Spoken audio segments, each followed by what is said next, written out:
I hope you're having an awesome day. You are listening to the Sprout Up, the Sprout Up podcast. Your study hack buddy, your source of science, research, and agriculture discoveries. And your virtual friend who will tell you not just the things that you want to hear, but the things that you need to hear. Again, this is the Sprout Up, the Sprout Up podcast. And I am Arvin, your host for the Sprout Up podcast. And for today's episode, we will dig deeper on the ever-famous time management. I think na almost all of you naman is aware na regarding time management. And for this episode, we will dig deeper on it by looking at different concepts that are related to time management. So without further ado, let us start. Let us start with the concept of Chronos and Kairos.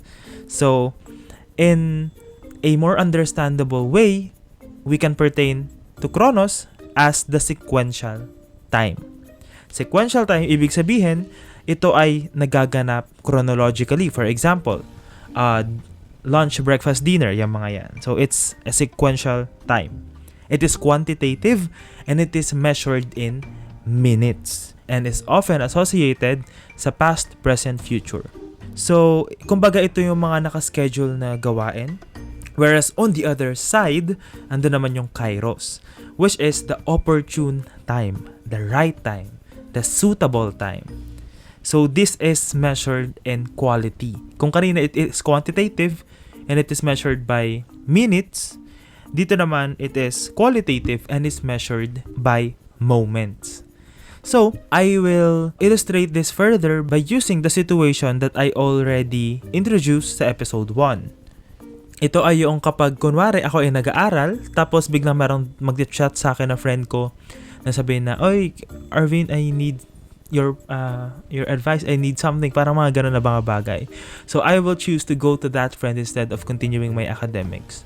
And I will also repeat as what I've said in the episode 1 that this comes with wisdom. And, you know, if kunwari, kaya pa naman nung exam mo, bukas, mag-aral o kaya mamaya, yon. That is the wisdom. So, pero kapag hindi na kaya, you can also discern it through analyzing your situation. But, sige, alis na muna tayo doon. So, in that moment, in that specific situation, my Chronos there is studying for the exam.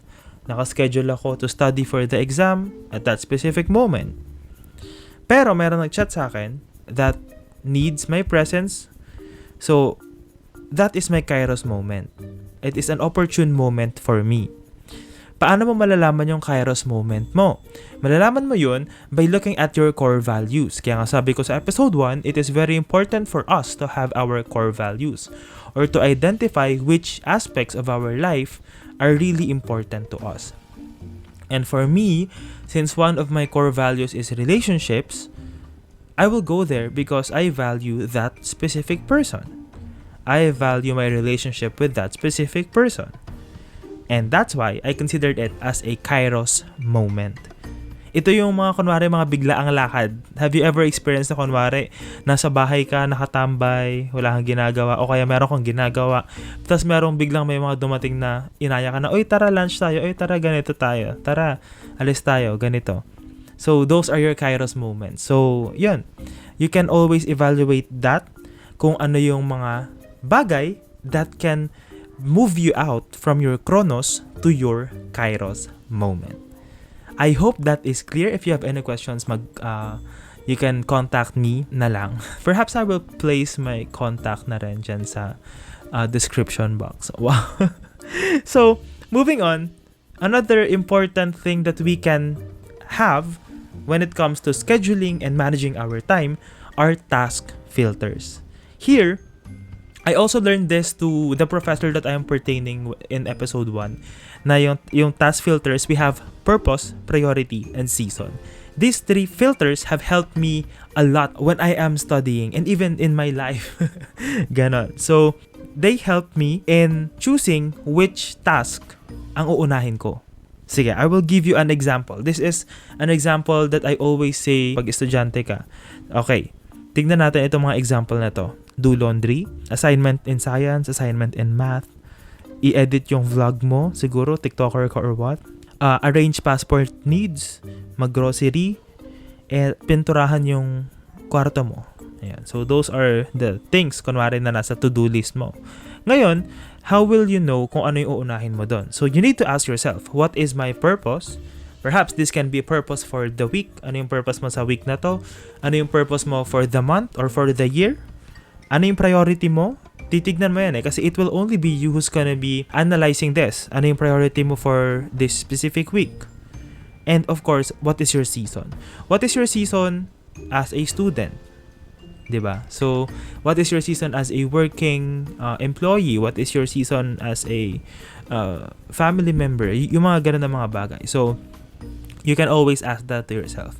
After asking that, dun ka na pwedeng makakuha ng iyong sunod-sunod na gagawin mo. For example, as a student, ang nauna dito is do your assignment in math, do your assignment in science. So, perhaps kaya niya inuna yung math kasi mas maaga yung deadline. That can be a factor. Tas yung science, o kaya naman kaya niya inuna yung math kasi ito yung mas mahirap. Kasi yung science, pwede naman yun ng siguro 1 hour lang, ganyan. Yung math, kailangan ng marami. The next is grocery with family. Pwede yun kasi siguro wala na kayong grocery, yung mga ganun na bagay. Do laundry. Yeah. Edit vlog. Paint my room and arrange passport needs. So, bakit kaya nasa dulo yung arrange passport needs? It is because, considering our situation right now, we are in a global pandemic and traveling is, not that priority for each one of us. Siguro, pero there are some naman na pwede na. Ayun, so perhaps kaya nasa dulo yung arrange passport needs kasi hindi pa yun yung priority for this season. Diba? Remember, nandun pa rin yung purpose, priority, at saka season. Nandun sila, ano yung purpose mo for this week? Ano yung purpose mo? Ano ang priority mo for this week? Ano yung season mo for this week? You need to ask that to yourself. And that's how you can use task filters. Another important, concept in time management and even in studying is the concept of focused and diffused mode of learning or of thinking in a general way. So, this is something that I learned in an online course that I took last year, which is entitled Learning How to Learn by Dr. Barbara Oakley, and I took it sa Coursera. Actually, she also have a book and I'm planning also to purchase that book. So, moving forward, focused mode is a highly attentive state of mind. From the word itself, focus, nakakoncentrate ka sa isang bagay, and this is where the brain uses the best concentration abilities na meron sa brain natin in the prefrontal cortex. So this mode of thinking ignores all extraneous information. Our prefrontal cortex is actively working for the focus mode of thinking. Whereas, on the other hand, the diffused mode of thinking is all about distractions. Ito yung nag-wander yung mind natin. And even, we are making connections at random. Have you ever experienced yung kunwari nasa CR ka, kumakanta ka lang ganyan, tapos biglang meron kang maiisip na something for a specific, for example, subject or for a specific task na gagawin mo. So that is one of the instances where we make use of the diffuse mode of thinking. So diffused thinking happens as you do other things. So, ayun nga, yung parang example ko kanina, taking a shower or going for a run habang tumatakbo. Diba, hindi ka naman nakafocus sa isang bagay, pero there are some things or ideas that are popping in your mind. That is a diffuse mode of thinking. And also, most importantly, for a student perspective, during breaks. During study breaks. Why did I mention this awesome principle? Because one of the time management techniques then that really helped me a lot in my academics is the Pomodoro technique. So the Pomodoro technique uses both of those modes of thinking. Focus mode of thinking and diffused mode of thinking. Kasi Sa focus mode, in Pomodoro, kailangan natin ng 25 minutes na focus ka na studying. Then 5 minutes na break. Focus, diffuse, focus, diffuse, focus, diffuse. Then magkakaroon ka ng longer breaks. So ayun yung 25-5, 25-5, and so on and so forth. So the Pomodoro technique uses this. And one of the things that I really noticed when I am using the Pomodoro technique is hindi ko namamalayan na ilang oras na pala ako nag-aaral.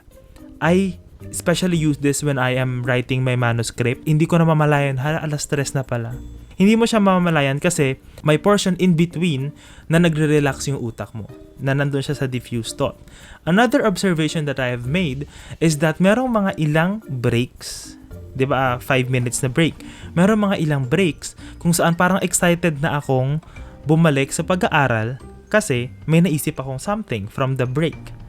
During my breaks, ang ginagawa ko, minsan nakatunga nga lang or naglalakad-lakad, mga ganon. The diffuse mode of thinking can link neural processes.